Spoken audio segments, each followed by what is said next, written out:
Good evening বন্ধুরা। Evening থেকেই আজকের ভিডিওটা স্টার্ট করলাম। আদির বাবা বাড়ি ঢুকলো আর আমি এখনই ভাবছিলাম যে আদির জন্য খাবারটা বানাবো, তো তখনই আদির বাবা বাড়ি ঢুকলো। আগে ওকে একটু গ্লুকন্ডি দিয়ে শরবত বানিয়ে দিলাম, কারণ বিভৎস গরম ছিল কালকে। আজকে আমি ভয়েস ওভার দিচ্ছি, কালকে বিভৎস গরম ছিল, মানে ভীষণ গরম ছিল। তো ওই জন্যই আগে একটু ঠান্ডা জল দিয়ে একটু গ্লুকন্ডির শরবত বানিয়ে দিলাম, তারপরে আদির খাবারটা বানাবো।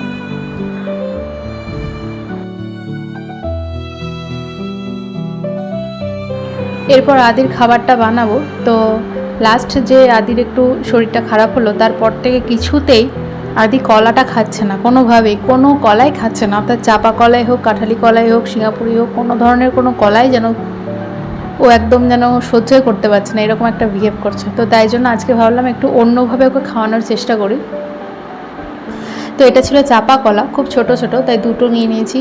দুটো কলাকে মিক্সারে দিয়েছি, তার সাথে দিয়েছিলাম একটু দুধ আর কয়েকটা কিশমিশ, একটু মিষ্টি করার জন্য, কারণ খেজুরটা ঘরে শেষ হয়ে গেছিলো। নাহলে একটু খেজুর দিলে তো খুবই ভালো হয়, খেজুরটা খাওয়াও হয়, আবার টেস্টটাও খুব সুন্দর হয়। তো এই কয়েকটা কিশমিশ দিয়ে দিয়েছিলাম। আরও অনেক রকম ড্রাই ফ্রুটস এতে দেওয়া যায়, আমি দেখেছি, কিন্তু আমি যেহেতু সকালে ওকে ড্রাই ফ্রুটসের সেরেল একটা দিই, তো সেই জন্য আর বেশি কিছু দিলাম না। এই কটা দিয়ে আজকে দেখি যে ও খায় কি না, তারপর আবার পরের দিন না হলে অনেক রকম কিছু দেওয়া যাবে।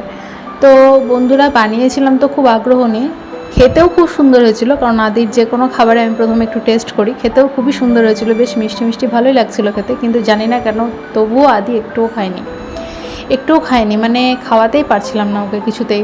এরকমটা আদি করে, কোনো নতুন খাবার যখনই ওকে ইন্ট্রোডিউস করে তখনই কিন্তু এই ধরনের বিহেভ করে, কিছুতেই খেতে চায় না। তারপর হয়তো 2-4 দিন, 5 দিন, 6 দিন, 10 দিন পর আবার হয়তো ওটা খায়, মানে আর কি অভ্যাসবশত খায় আর কি।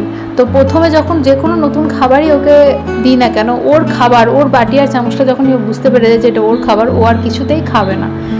তো যাই হোক, আমার করাই হয়েছিল, ও খায়নি কিছুই। তারপর এখানে আদির বোতলগুলো এখানে একটু ওই লিকুইড ডিশওয়াশার দিয়ে জল দিয়ে যেভাবে আমি করি আর কি, সেভাবে একটু কিছুক্ষণ ভিজিয়ে রাখলাম, তারপরে একটু এগুলো ধুয়ে নেব।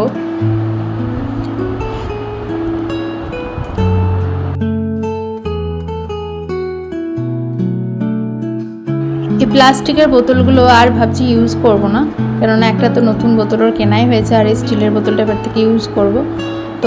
তো সেই জন্য একটু ধুয়েই রাখলাম, মানে না ধুয়ে যদি বা কখনও কোনো দরকার পড়ে রেখে দেওয়া থাকবে, হয়তো এমার্জেন্সি পারপাসে দরকার লাগতেও পারে, তো সেই জন্য ধুয়ে ভালো করে রেখে দেবে।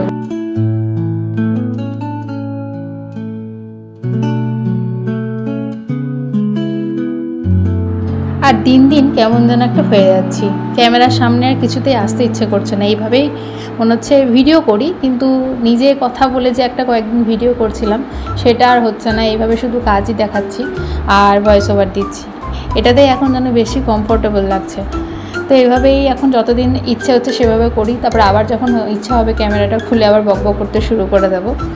তো এখন হচ্ছে একটু চা করে নিচ্ছি। আদির বাবা শরবতটা খেয়েছে, তারপরে আদিকে খাওয়ানোর অনেক চেষ্টা করেছি, খাওয়াতে পারিনি। তো এখন একটু চা করছি, আমরা দুজন খাবো, জেঠুমাও খাবে, জেঠুমা এসেছে, আর দিদি আসবে, তখন দিদিও খাবে।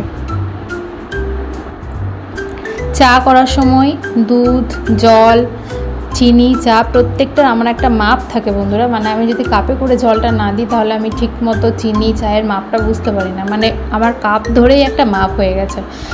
তো না হলে আবার চাটা একটু গন্ডগোল হয়ে যায়।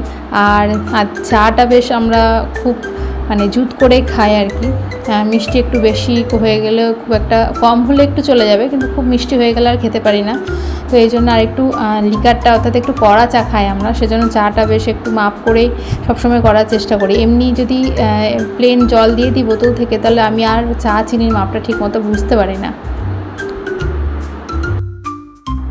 চা তো হয়ে গেছে, এবার চাটা বেড়ে নিচ্ছি। চা খেতে খেতে আজকে আদির বাবা যেহেতু একটু তাড়াতাড়ি ঢুকেছে, মানে তোমরা তো জানোই ও ঢুকতে কত রাত হয়, তো একটু তাড়াতাড়ি ঢুকেছে, তাই মানে আর কি ভাবছিলাম দুজনে কোথায় একটু যাওয়া যায়, মানে অনেক দিন থেকে ভাবছি ওই বাড়ি যাবো, সময় হচ্ছে না, শরীরও সঙ্গ দিচ্ছে না। তো আদির এই পার্সেলটা এসেছিলো সকালে, তো এটা জানি যেহেতু কি আছে, তাই আর অতটা খোলার আগ্রহ ছিল না। তা ভাবলাম পার্সেলটা প্রথমে খুলে নিই, চাটা খেয়ে হলো পার্সেলটা খুলে নিই, তারপর সন্ধে টন্ধে জেলে একটু আজকে দুজন মিলে ওই বাড়ি যাব। তো অর্ডার দিয়েছিলাম বামটামেরই ছোটা ভীম প্যাম্পার্সটা, কিন্তু চলে এসেছে নর্মালটা, সরি প্যাম্পার্স বলছি, ডাইপারটা, কিন্তু চলে এসেছে নর্মাল, বামটামেরই নর্মাল যে ডাইপার সেটা। তো আর এটাও ভালো, কিন্তু ভেবেছিলাম ওটা একটু ট্রাই করব। আর ডাইপার আমি সবসময় এক সাইজ বেশি অর্ডার করি বন্ধুরা, কারণ পরে একটু কমফোর্টেবল লাগে।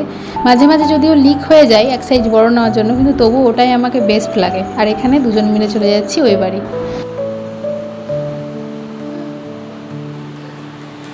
এদিকে এসো, এদিকে এসো।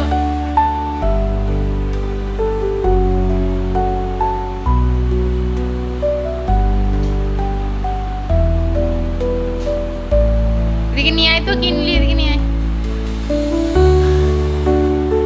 এদিকে নিয়ে এসো।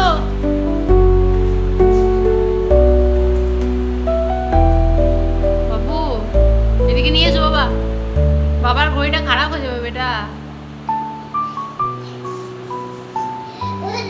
বাবাকে দিতে চললো।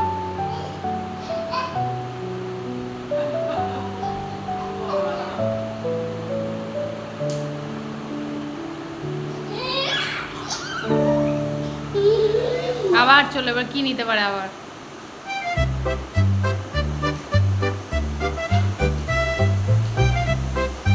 কি নিয়েছে? সেরা নোটটা? এই নোটটা কে ছিঁড়েছে? আমাকে দাও, আমাকে দাও, নোটটা দাও। দিয়ে যাও, দিয়ে যাও, দিয়ে যাও, দিয়ে যাও, দিয়ে যাও, দিয়ে যাও।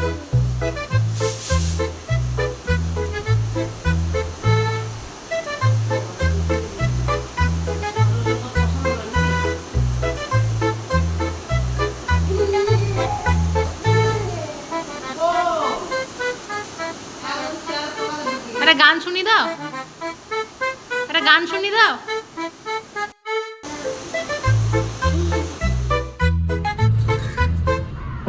গুড মর্নিং বন্ধুরা, পরের দিন সকালে চা টা খাওয়া সমস্ত কিছু হয়ে গেছে। আদি এখন ওঠেনি, তাই চলে এলাম ঠাকুর ঘরের সমস্ত কাজ কমপ্লিট করতে।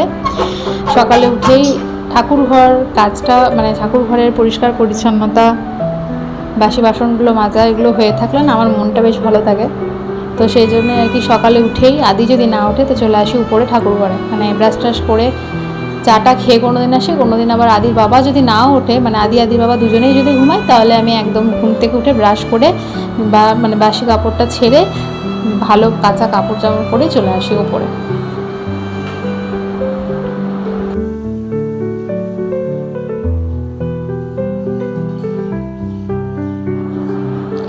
এই বারান্দা, এই ঠাকুরঘরটা, মানে এই জায়গাটা হচ্ছে আমার বাড়িতে সব থেকে শান্তির জায়গা, জানো তো। মানে এখান থেকে এত সুন্দর একটা পজিটিভ ভাইবস আছে যে কি বলবো তোমাদেরকে। মানে এখানে সকালে আসি, সন্ধেবেলায় আসি, বিকালে আসি, মনটা এত ভালো হয়ে যায়। আগে তো এখানে প্রচুর সময় কাটাতাম, কিন্তু এখন আর সময় দিতে পারি না। এখন তো নিজেকেই সময় দিতে পারি না, তো আর এইভাবে প্রকৃতির সাথে আর কি সময় কাটাবো।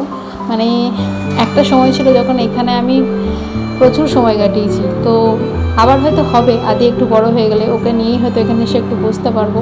কিন্তু এখানে আসি তো আদি আর কি গাছের মাটি এই সমস্ততে খুব বেশি হাত দেয়, ছেঁড়াছেড়ি করে এইসব আর কি। আর ওগুলোতে যেহেতু সারটা দেওয়া থাকে, তাই আমি খুব একটা ওকে নিয়ে এখানটাতে আসি না, আসি খুব কম আসি।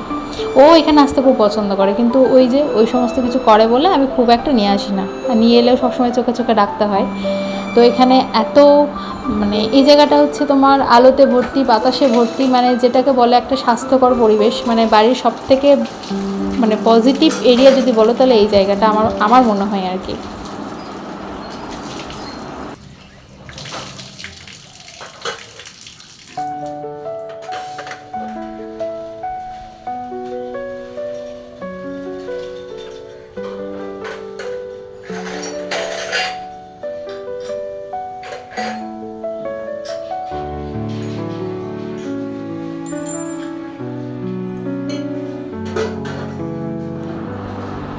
দেখো মানি প্ল্যান্ট গাছটা কি সুন্দরভাবে উঠেছে, ত্রিভুজের মতো একদম, মানে ত্রিভুজ তো নয়, গম্বুজের মতো আর কি।